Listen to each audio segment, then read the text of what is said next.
Welcome everyone. My name is Edyta Banzer. I'm the project delivery manager for Age Better in Sheffield, and this week's our co-production festival is focused on the north, so it's featuring Sheffield.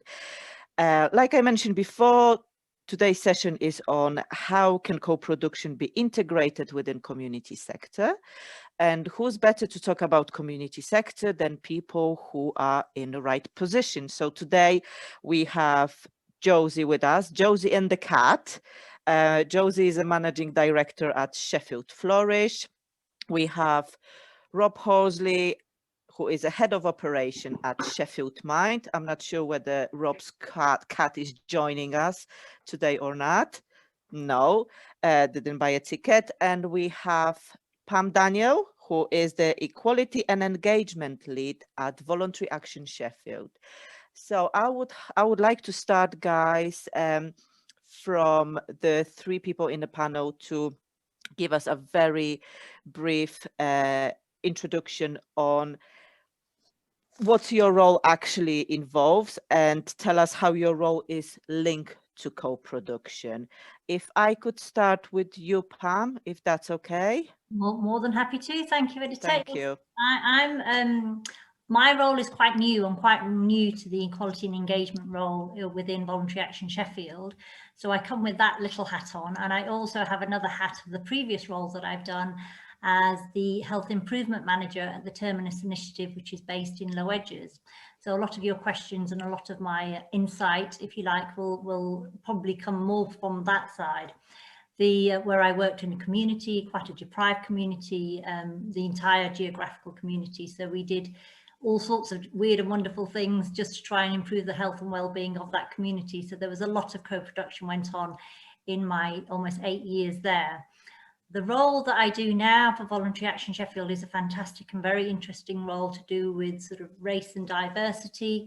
It's to go out and reach out to famous sort of organisations across Sheffield, listen to them, let them feel heard, and give them a voice, really. So again, this sits very, very neatly in that, and specifically to do different sort of organisations and different communities of how they've perhaps felt incredibly let down in the past, and what we can do to help them feel more engaged and to move forward to do things more in a co-productive way.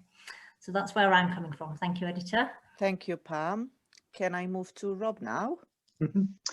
Hiya, my name is Rob Horsley. I'm Head of Operations at Sheffield Mind. So we are affiliated to National Mind, but we're an independent charity of them. And within Sheffield, we have a number of services delivering support work through to working with people who exhibit hoarding behaviours, working with military families. We work across the whole range of the community, but at the very heart of what we do is an ethos around person-centred work and around a recovery focus. And my role is as head of ops is to oversee the services to support them in their delivery, and therefore in terms of co-production at a very basic ground level, it is around every piece of work we do with every individual.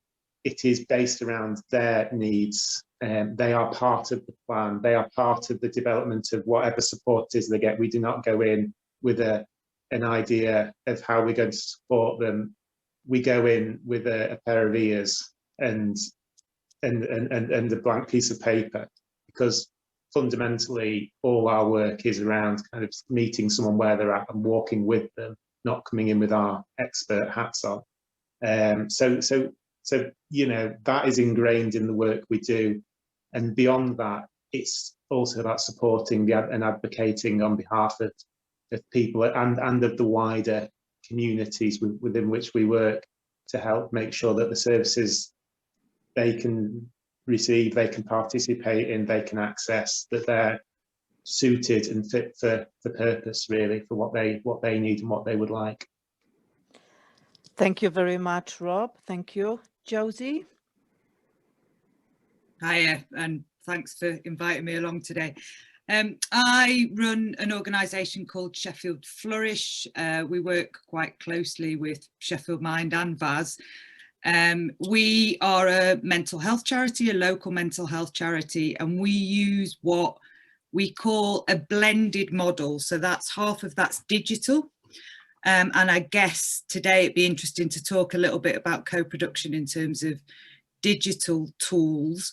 And then the other half is, we call them community enterprises. And I guess that kind of links in with the ethos of the organisation, which is really seeing people as assets and active participants rather than kind of users of services. I think particularly in mental health, but in other areas where you're dealing with people who are fairly vulnerable and haven't had a lot of power, I guess it's about them seeing themselves as having some kind of voice and influence. And I would see our role as being able to kind of help them do that.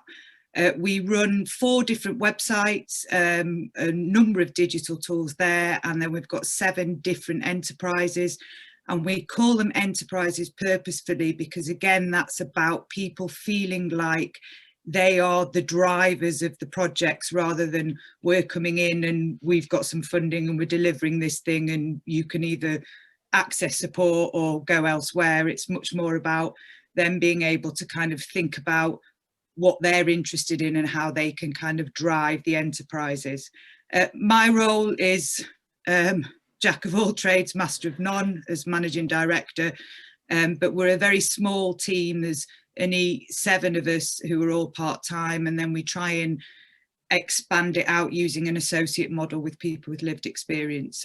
So although it's the grandiose title of managing director, actually it's very hands-on as it is with most small organisations.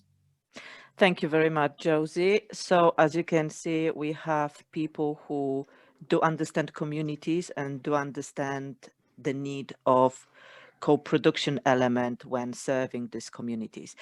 I would like to open up to questions, so you can either put your physical hand if your video is on, your Zoom hand, or just type a question in a chat and we will pick it up. We have some starting questions and I would like to go with the question number 1 that is already on the chat panel, which is, what is the role of community organizations in championing co-production and citizen engagement? Would anyone on our panel like to go ahead and try to answer the question without me calling names? Pam. I don't, well, you know me, never short of something to say. For me, I think that question it's about us almost explaining to the community what co-production is, because obviously we're professionals and we perhaps know what that word is, but not everybody knows what that word is. And, you know, so it's literally starting back from basics. You know, what is co-production, and importantly, explaining the importance of co-production and what's, you know, why on earth should somebody give us their time? Everybody's got plenty of other things to do. So it's about explaining to communities that this is what co-production is. If you'd be kind enough to give us your time, this is what the outcome is for everybody. Fantastic. Thank you, Pam. What do you think, Rob? What is the... I think from a community organisation, I think we are in a position where we can lead by example. We have the connection with the communities within which we work. We have a privileged position in that we're kind of often viewed as being separate to statutory organisations, which allows us to have a different kind of relationship with people. And sometimes that helps in terms of tackling where there might be a lack of trust between people and professionals.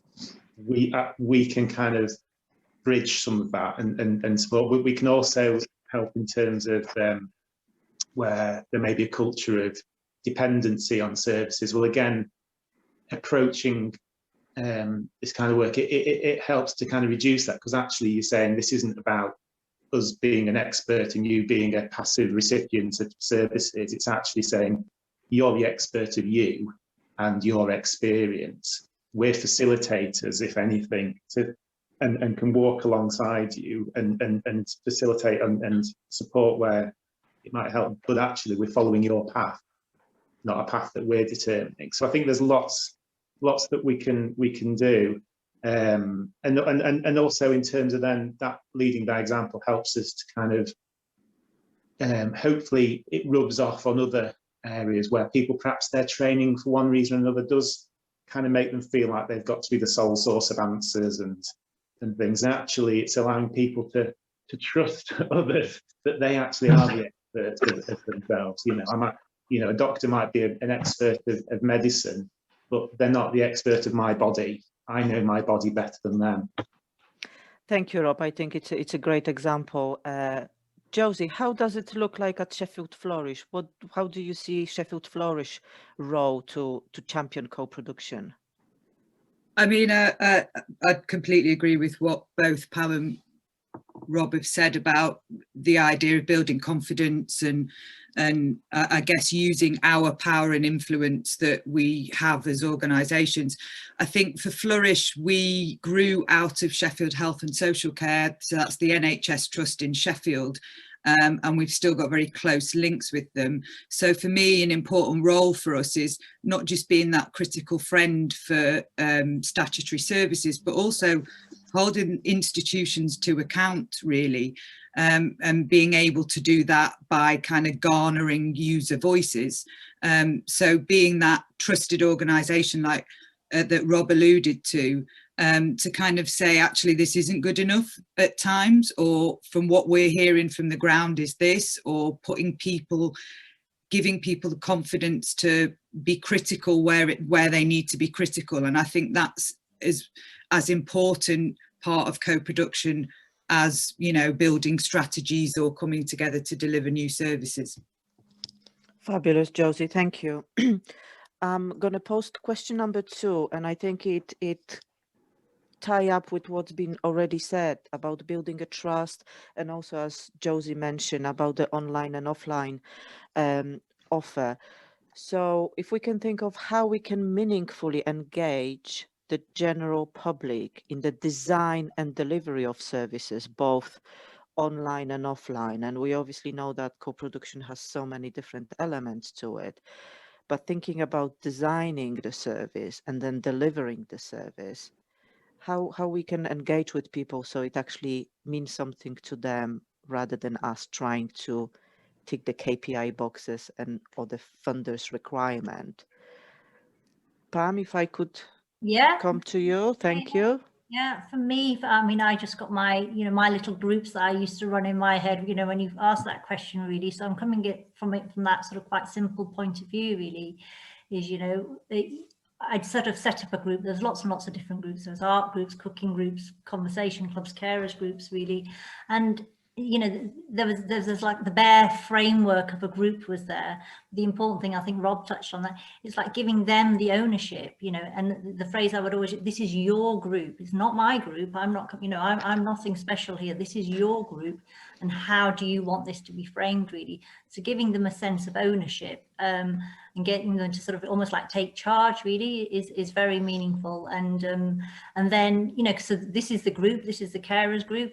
What would you like this to be? What would you want to get out of it? How do you want it to be structured? And then they'll go away, they've usually got 1,000,001 ideas anyway, really. And they feel it's their group. It's nothing's being, as Rob said, nothing's being done to them.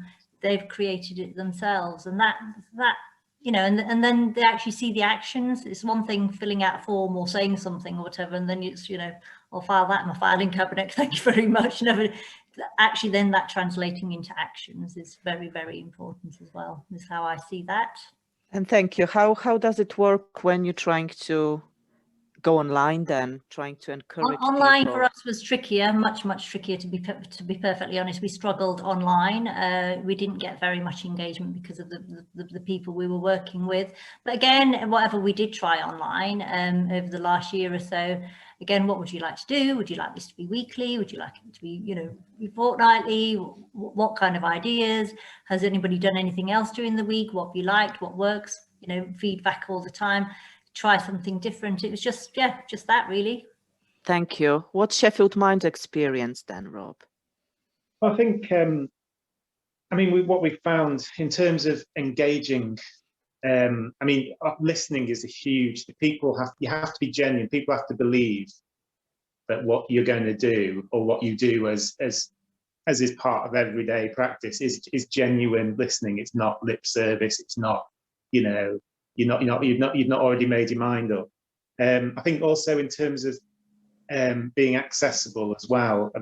I mean, this taps into the online, offline sort of thing, because accessibility is huge, whether it's about someone needing some support to get to a face-to-face meeting, or whether it's about people having access to digital tools to be able to, engage in a Zoom meeting or something like that. I mean, it can be as straightforward as some of that, but it can also be about confidence as well, because I think the danger can be that we don't reach the quiet ones.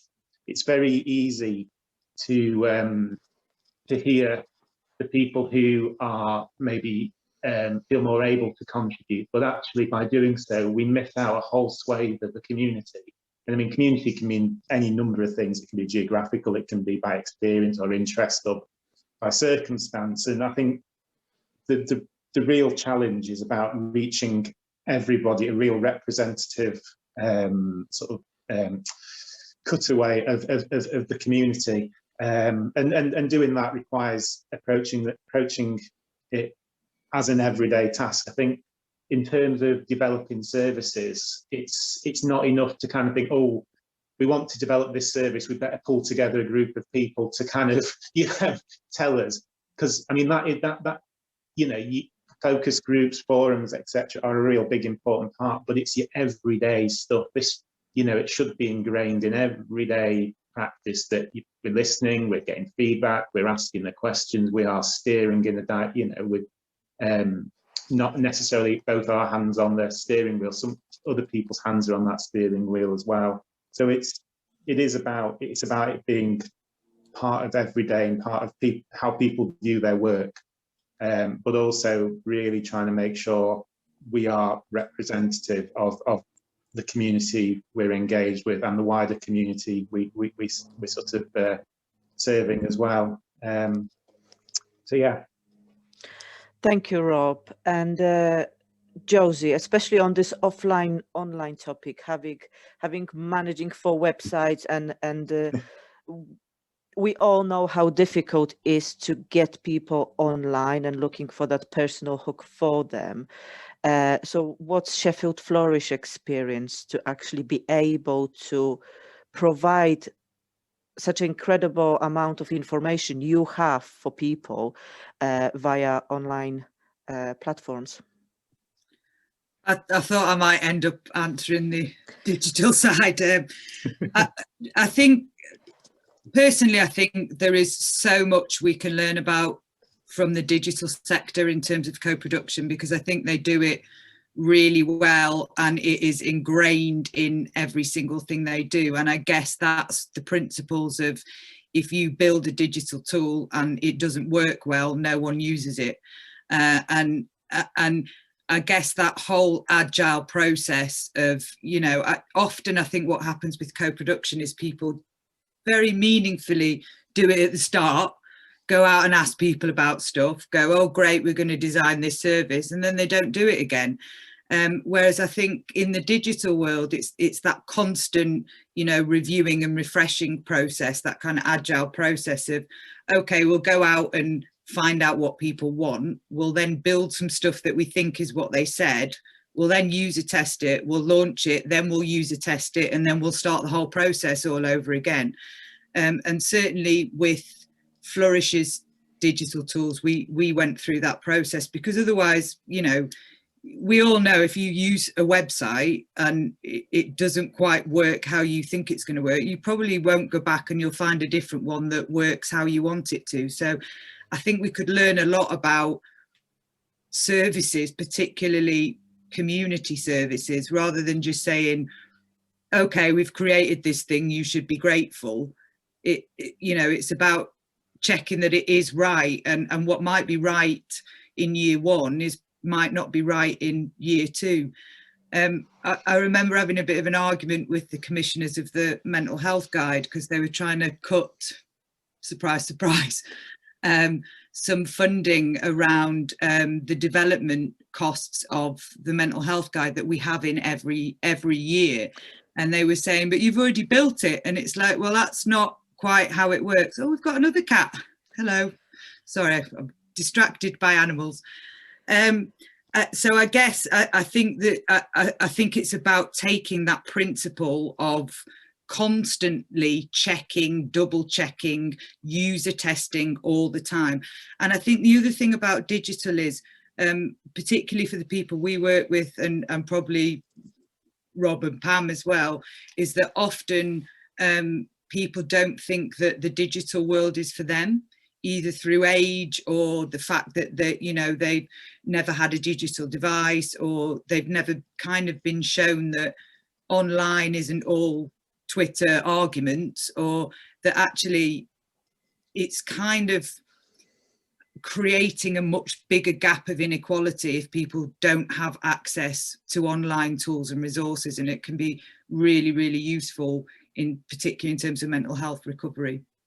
I think you mentioned something very important here, Josie, that actually co-production never stops, and just doing it once doesn't mean, yes, it's done. And we consulted people, we asked them what they want, and we did it, and then our role stops. So definitely that is kind of never-ending story. Moving on to question 3, and I'm looking here for examples, really.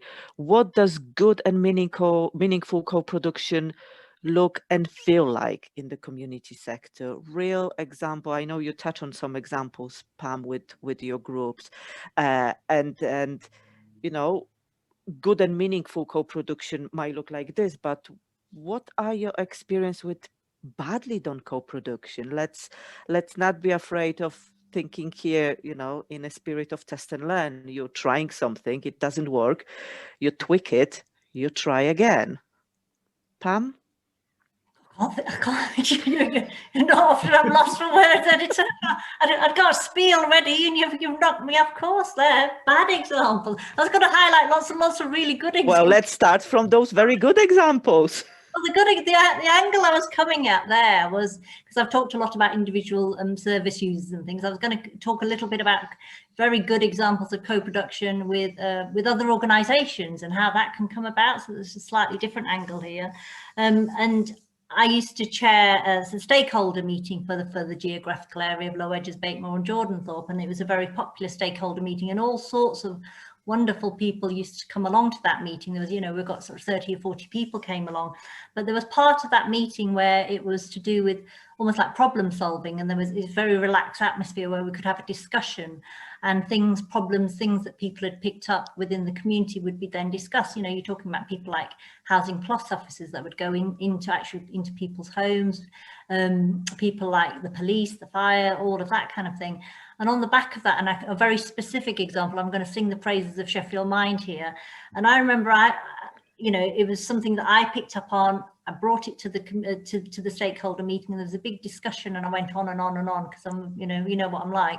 And it was around hoarding, and it was back in the day, and it was around, I could see how people being affected by hoarding. And you know, when you get in working with people for years and years, you could see how prevalent it was. And then I'd say on the back of that, you know, bless them, Sheffield Mind and the South Yorkshire Fire and Rescue got some money together, put a bid together, and they did a pilot, and that's how Magpies was created. And then, which, you know, and that was the tip of the iceberg, and Magpies has gone on with Sheffield Mind to get 5 years funding to make that, you know, go across Sheffield and things. So that's an absolutely fantastic example, I would say, of co-production, because it started in discussions like that, of problem solving and real identified people's needs. So that's not a bad example. That's a very, very good example. That is a very good example, especially that we know that the project you mentioned was ever so successful. Any other examples from Sheffield Mind then? Because that's obviously one of the services provided by you guys. Yeah, I mean, for me, obviously there's the bit of co-production I really like is the stuff where for the individual it's really noticeable how they're benefiting from it, and that often comes in the direct how we engage with people in the first place, if through the areas of support we offer. So just staying with Magpies, even, I mean, we have to kind of go in to someone's life, because that's what you're doing when you're working with people in terms of mental health. You know, you're having to build a degree of trust and relationship that where someone can actually really share a lot of quite painful events and experiences and feelings. And you can only do that well if you are co-producing the support that they feel they need. And because you can only do it by listening, by taking on board, by working alongside someone. So going into knocking on someone's door and getting through that door is in itself often, you know, about building enough trust, especially where people have potentially shut themselves away and have great, you know, perhaps possibly feelings of shame about what's behind the door because of their hoarding behaviours. So that's where I see it working well, is in where you know, just engaging with people to help improve whether it's their sense of independence or to develop people's recovery as well. It's about their input. So on a sort of a micro level, that's really, really important. I think on a sort of a bigger scale, seeing how, I think a lot of the stuff which, and you know, obviously we're all celebrating one another here, but in terms of through the Age Better programme, there have been tons of really good activities and events where it is about bringing people in to really hear and listen and shape, you know, how then services are delivered. So whether through a service we at Sheffield Mind Delivered Wellbeing Practitioners, but I know that happened, but I know it's happened in a lot of other organisations as well, because it's been such a core part of the delivery. And it's been so important because if you are engaging with a group of people who may have felt marginalised, you know, to really, you know, to stop that cycle of feeling marginalised by society or patronised by services or not heard by services, you have to go well beyond the extra mile to develop that trusting relationship. And I think that's one of the successes and will be the success with the age-friendly city work, is to kind of really develop something that reflects the views and the feelings and the needs of that group, rather than, you know, somebody sitting back and just sketching what they think it should be. And that, yeah, that's fantastic, Rob. Thank you. You mentioned you mentioned here trust as the main ingredient to actually reach that very successful and meaningful co-production. Josie, any examples from Sheffield Flourish?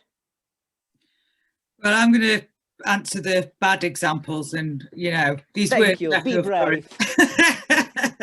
Although I think we have got it wrong on a number of occasions. I mean, I think one of the worst things with co-production is if people don't have a sense of purpose of what the purpose of the co-production is. And you know, I've had it before. We've been contacted by, I have to say, mainly NHS projects going, can you help us with some co-production? And we'll go, yes, okay, what is it you're trying to achieve? Well, we want to do co-production, that's what we're trying to achieve. And you think, well, you know, then you're going to do it poorly, because I think sometimes people forget that it's okay to set parameters. You know, if you're really clear on what it is you wanting to do, you know, if it is just consultation, well, that's fine, as long as you're really clear that that's what it's labelled as, and it's not labelled as co-production. You know, the point is you are producing something together, that's what it means. Or it might be co-design, you're designing something together. So I think sometimes a real lack of understanding that it's not a task to tick off a list, it is you know, an ethos and a process to go through things. The other thing is, I think often people think the only way of doing co-production is let's invite loads of people, put people on tables with flip charts, get them to write down feedback every single bit that takes ages, and then you never hear about it again. So, and I think Pam mentioned this earlier, that the key to it is really that it feels like it's purposeful and doing something and is going somewhere, rather than just, I've been invited to an event, but I don't really know what it's for. And I guess that kind of links in with that there are loads of different ways that it can be done. I think people all always think about focus groups, whereas, you know, like Rob was saying before, if you're doing support planning with an individual, well, that can be done in a co-produced way. It's not just let's sit in a room and talk about something. And then the final point I'd make is about thinking about who holds the power.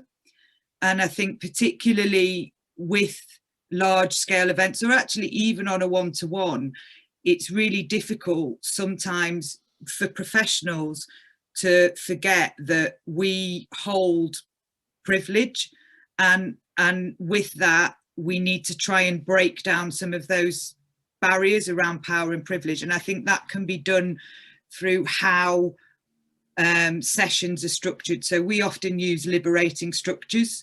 It gives a different way of setting things up. So for example, one of them's Conversation Cafe. The whole principles of that is you don't turn up somewhere and say, oh, hello, I'm Josie Suter, I'm the managing director of blah, blah, blah. You say, I'm Josie and I'm interested in this. So to try and stop those hierarchical levels that inevitably come into things. And I've seen Anna's put a resource in the chat as well, which I just had a quick look at, which looks interesting as well. So do check out Liberating Structures, because it gives loads of different ways of being able to kind of set up sessions to try and break down that power. Thank you, Josie. You mentioned power and privilege, and I wanted to add those loud voices that Anna mentioned in the chat. So please do have a look at additional resource, guys.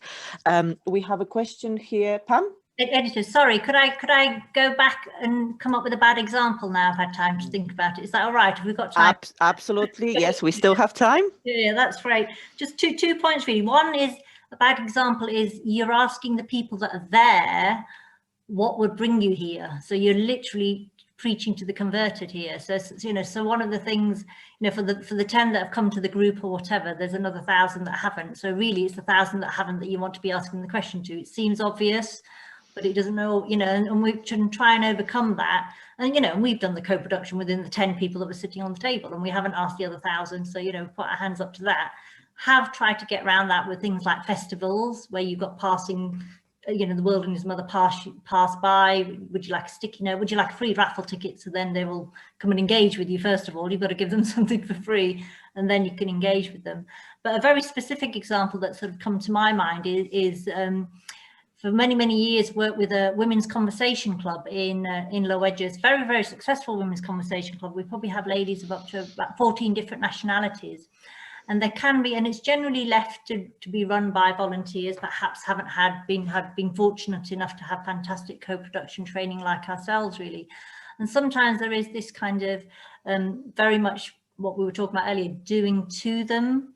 And this is what you need, and I know what you need. I'm thinking, well, you absolutely haven't got a clue what they need, to be perfectly honest. And almost like talking down to people, and also when somebody doesn't have English as a first language, they struggle with English, you know. And I've been there myself. I lived abroad for many years and didn't speak fluent French, and you feel sort of very constricted. But it doesn't mean that they're thick. You know, they've, you know, and we had women that were teachers in their home countries and this, that, and the other, and you know, they're just being sort of told to do very, very basic tasks. Whereas you could be completely turned around. I remember coming in and really empowering them. So, okay, what would you like to see happen in this group? You've got 2 hours on a Tuesday afternoon. What do you want? And you just, and that's almost a knack in itself, you know, that the people here today is like a knack of drawing out the best in people and encouraging them. And a very, very specific example is, you know, there was a lady who had brought her little daughter. It was an Albanian lady, and her hair was beautifully braided, the daughter's hair. And I said, oh, would you like to show, you know, who's done the hair? Oh, I've done the hair. Maybe you'd like to show other people how to braid hair. And it was just simple as that. And she then took the next session and showed people how to braid hair. It didn't cost anything, it empowered her, it made her feel worthwhile, and all of those kind of things. And because she said, oh yeah, I'll braid hair on Tuesday, somebody else said, oh well, I can do this. And even those people that had never even spoken ended up coming back with a piece of paper with 14 different activities and things that those ladies wanted to do in their group. Fantastic examples, Pam. It shows that co-production can start with very, very small thing that's gonna grow.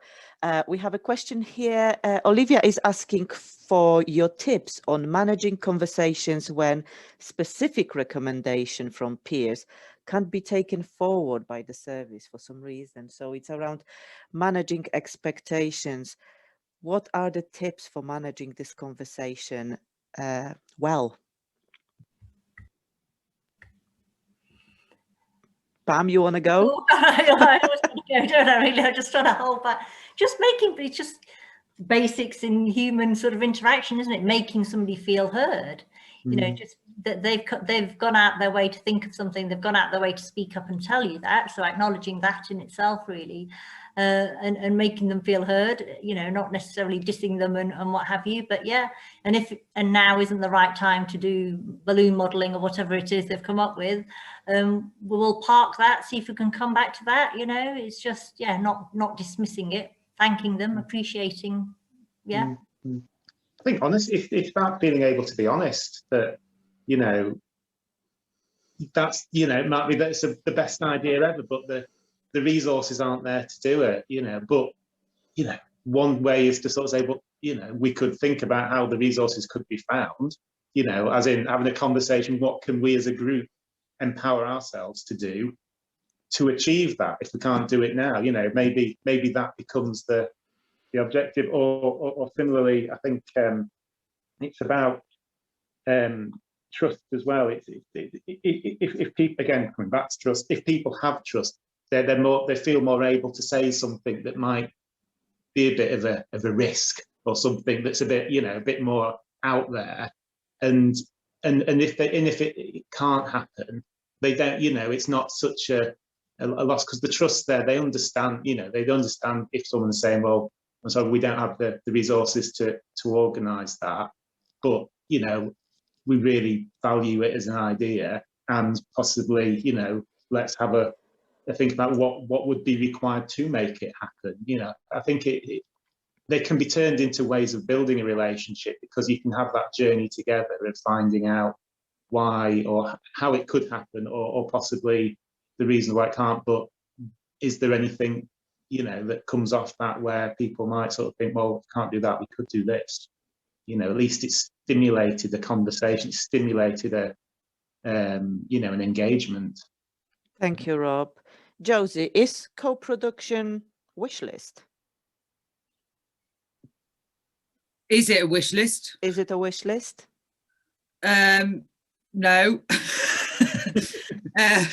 I took that question at you because I think people, that's from my experience, sometimes when you invite people to have that discussion about how project can be co-produced, people think it is a wish list. You have endless amount of money and endless amount of resources, and like Rob mentioned, it's about building the trust and allowing yourself to have an open and honest conversation. What's your experience here? Well, I used to work for an addiction charity, and every time we did any co-production around the development of the services, the type of biscuits always came up. You know, can't we have teas in this particular brand? It was, you know, you kind of got sick of hearing it. But I guess there's 2 points I'd probably make. One is back to my earlier point about how you structure co-production. I think is really important to set up those expectations. So yes, trust's really important, being honest, all of that. But also I think putting your structure should put in those parameters anyway, because, you know, there's different ways of doing co-production. We often use postcards. So instead of going, tell us what you think this service should look like, because that's a really difficult question to answer, you know, lay a load of postcards out and say, pick some images that you think represent a good service, and then that brings out different ways of people thinking about things, and you often end up getting an idea without necessarily having to ask direct questions that can, you know, lead to tumbleweed blowing about. The other thing I was going to say was also, I think as leaders or as facilitators, it's really important that we leave our expectations at the door, because it's very easy for people to suggest things, and instinctively in my head, we're not doing that. We did that 5 years ago and it didn't work. We haven't got the money, but you know, whereas actually I think sometimes coming at it from a different angle, which is what it's about us learning. It's not about just about people being able to get their voices heard. It's about us as people who are running organisations or projects to actually use a collective mind that's in the room, rather than wanting people to basically back up what we've already decided we're going to do. Brilliant. So very true, Josie. A comment from Anna on the chat that the fear on being unable to deliver on communities' expectation is often one of the reasons why commissioners don't fully embrace the principle of co-production. From your point of view, guys, is maybe the first contact with co-production a scary experience? Do you feel, or did you feel that fear, what if I won't be able to meet their needs, because it's their needs against what I can do within a fund? What were your very early experiences of co-production? I think for me, it's how big you make it in your own mind. If you make it into a massive event in your head, that, you know, it's a bit like anything, isn't it? We're human at the end of the day, and we don't like the idea of falling flat on our faces. But if we realise that maybe we've been doing some of this stuff for a long time, but we just didn't call it co-production, we just called it, you know, good practice.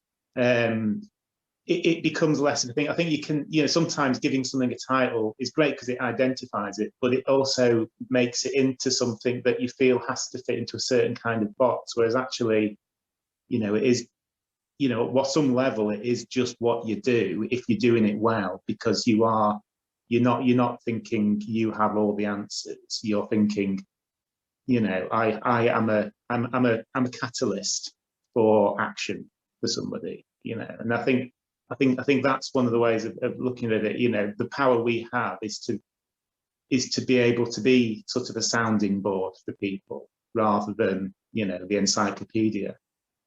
Thank you. That's very good. Pam? Yeah, I agree with that, Rob. I'd say for me, no, the fear isn't there, because I almost feel like that you're starting with nothing, because, you know, you'll hear very, very often, oh, nothing happens around here, you know, and all of this. So you're starting from, so you can only get better, really, in my opinion, you know, from that point of view. So you're asking, well, what would you like? So you're asking to people that don't engage in the community, what would you like to see in your community?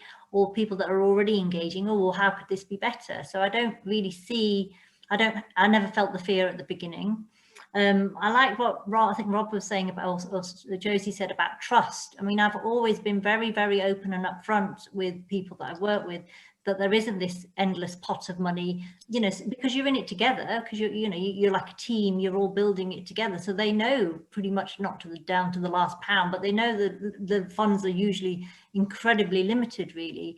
And I've explained, oh, it's the Sheffield, you know, it was Public Health, Sheffield City Council are giving us this money, you know, and it ended up going to the other extreme, where if somebody from Sheffield City Council came to visit, they'd be sort of thanking them profusely, you know, for every penny that they've given them. And, oh, you know, so they felt part of it, and they understood how it worked, because they were in it, really. So not, you know, it was all one great big production together, really. So no, never sensed fear of it at all. Fantastic. Josie, your very first experience of co-production?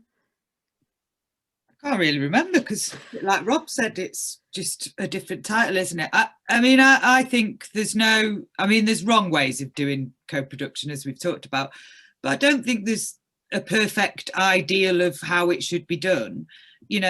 And even within the world of co-production, it can be quite contentious that some people think it's this pure act and other people go, well, hang on, you do what you can as long as you're kind of clear about it.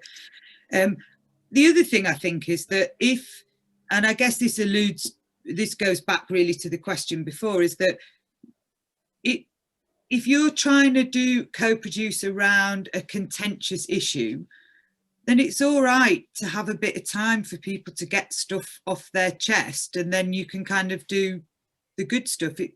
It's not always about everyone in the room feeling positive and we're all on the same page. And sometimes co-production's a really good way of people feeling like they can talk about something that's frustrating and annoying, and you can kind of get that out the way so that you can move beyond it. I mean, I did a session with a group of organisations. I won't say what field because probably colleagues will know what I'm talking about, where the CCG had some money. We got a group of organisations working in that field together to think about how to spend the money. And I didn't work in that field whatsoever, which is probably why we were brought in.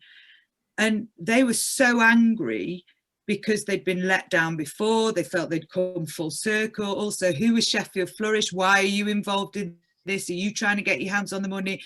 You know, and so we spent half an hour just talking about that, because it's pointless trying to do anything else until there's been space for people to be able to reflect on those feelings.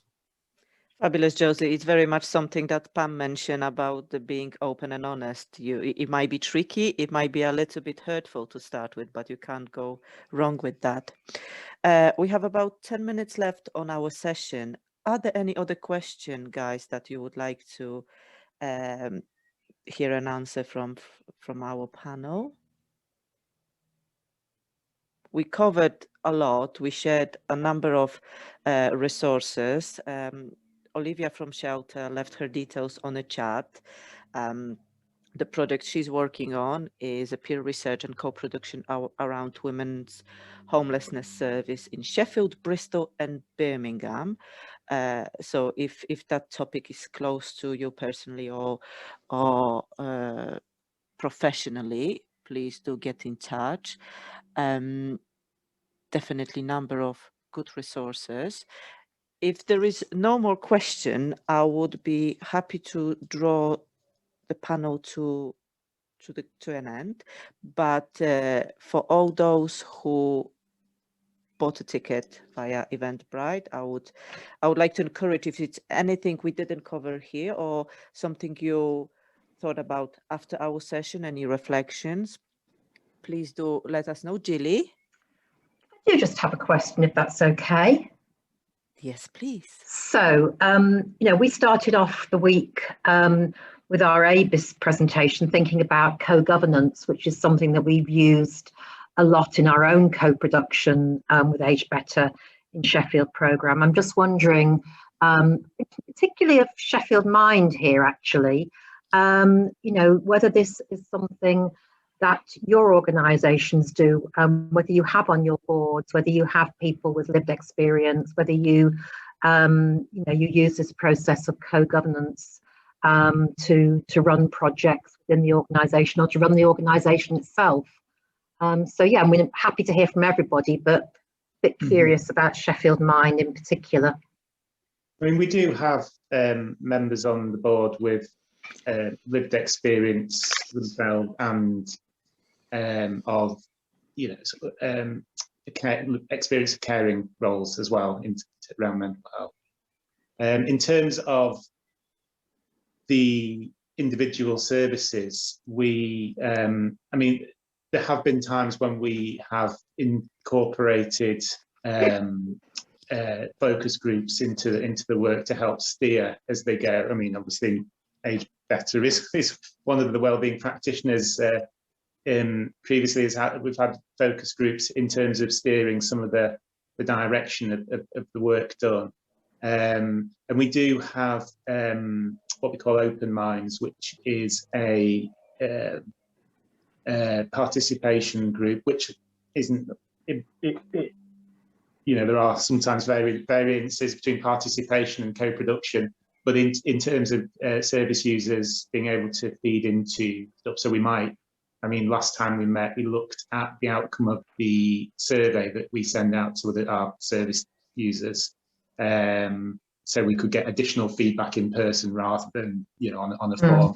But also in terms of, you know, that has the facility to look at if we had policies we were updating which had a direct impact on, you know, the people we're supporting. It allows us to kind of bring them through to gain the other person's perspective, because obviously we will see the employee perspective of a policy or the service delivery, but it's important to then see what it looks like from the other side of the door. But it you know, it's not something, we're not you know, we're not a user-led organisation as some are, but where we can, we do fit it in, and it is a requirement that we endeavour to get as much lived experience into things like the trustee board as we can. Thank you, Rob. Julie, that answer your question. Any co-government example from you, Pam or Josie? I mean, there's, well, not so long ago at the end of March, VAS, along with South Yorkshire Housing, did a race and governance event, and there was 153 people came to that event.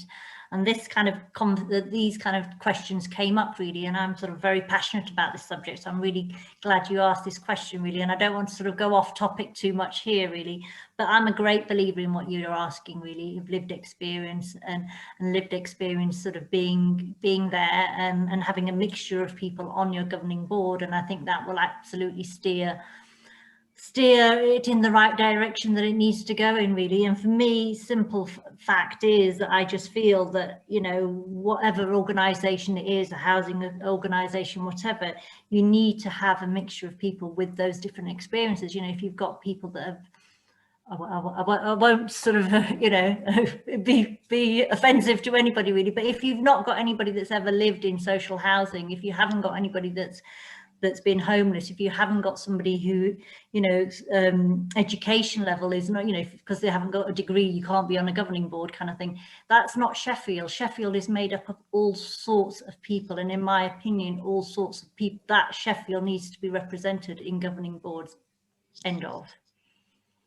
I'll get off my soapbox now. No, thank you, Pam. I think that was, yeah, that was really where I was heading with this. I think it's that recognition that it's, you know, co-production has to lead to power sharing, and it's about, you know, if we are in this truly in the spirit of co-production, then we accept, as you say, that the most important thing is that we are not just inclusive in, you know, sort of like name, but we actually put the people in place who have a lived experience. Thank you. Yeah, I do think that lived experience, again, in my humble opinion, should be valued perhaps more than it is, you know, when you're going for roles and this, that and the other, and it's about, you know, what qualifications have you got this, have you got that? Well, actually, you've had 20 years of lived experience, what more do you need? You know, simple as that. Thank you, Pam. Anna, you would like to add something to discussion? Particularly, and thank you, Julie, for raising the issue around lived experience and governance, because I think that is the crux of where things fall apart. And I think sometimes we, again, there's no perfect example of co-production, as we said, but I think a lot of the time we talk about involvement, participation, engagement. And I think for me, having led an organisation for the last 10 years, the Life Story Network, and subsequently tied together in Dementia Every Day, we were very, very keen on looking at that lived experience and ensuring that that lived experience drove the entire governance of our organisation, from both our workers, who were all, or our employees rather, as care involvement leads, had an experience of caring for somebody with dementia, and also our trustees and myself as chief exec, or former chief exec, because I've just stepped down 2 months ago, which is why I've got a lot more time on my hands to delve into these conversations. But I guess what drove us was the work around, and I don't know whether you've heard of her or not, Baljit Sandhu's work around lived experience. She published a report in 2017 around the value of lived experience in social change, and challenged the idea that we are good at involving people, but we're not actually good at power sharing. And since then, she has published another report in 2019 and subsequently launched the Lived Experience Leaders Movement, which again, I think plays into my firm belief that when we established Tide, one of the things we were clear about was that we needed to develop a learning and development infrastructure around enabling people with their personal assets, with what they bring with them, to be able to share that lived experience in public. Because I know, as a professional, both as a nurse, a commissioner, as a director, as a chief exec,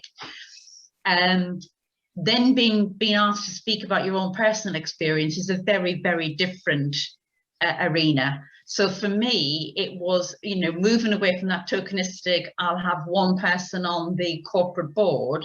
And I challenge, and the reason I said fear earlier was that when I was working in Greater Manchester in the devolved authority around Dementia United, which was the program work around dementia, it took us 3 years to get the strategic board to agree that rather than having a tokenistic carer or myself sitting on the strategic board, that we would actually have a carers or people living with dementia expert reference group who were firmly part of the governance of that devolved program of work.